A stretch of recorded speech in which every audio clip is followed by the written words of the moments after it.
નમસ્કાર મિત્રો, અત્યારે હાલની ખૂબ જ મોટી અને દુઃખદ ખબર સામે આવી રહી છે। તો મિત્રો તમને જણાવી દઈએ કે ઉત્તર પ્રદેશના ફતેપુરામાં ફટાકડા માર્કેટમાં ગઈકાલે બપોરે 12:30 વાગ્યાની આસપાસ ભીષણ આગ લાગી હતી।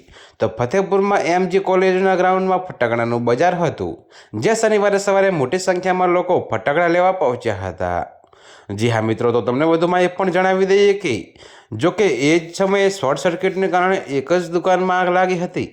એ આગ બેકાબૂ થઈ જતાં એક પછી એક દુકાનો આગની જ્વાળમાં લપેટાઈ ગઈ હતી। જોકે મિત્રો, ફટાકડાઓના ધડાકા સતત થતા જ રહ્યા હતા। તો આગમાં 6 લોકો ઘાયલ થયા હતા, બાકી તરત જ માર્કેટને ખાલી કરી લેવા મોટી જાનહાનિ ટળી હતી। તો મિત્રો, 1.5 કલાકમાં 500થી વધુ ધમાકા થતા રહ્યા હતા અને તમામ 70 દુકાનો સળગી ગઈ હતી। જોકે ચીફ ફાયર અધિકારી જયવીરસિંહે કહ્યું હતું કે આગ પહેલાં એક દુકાનમાં લાગેલી, પણ 15-20 મિનિટમાં તો આખા માર્કેટમાં ફેલાઈ ગઈ હતી।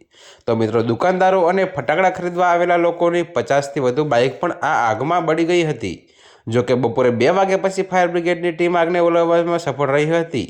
જોકે આગનો ધુમાડો છેક 2 કિલોમીટર દૂર સુધી જોઈ શકતો હતો।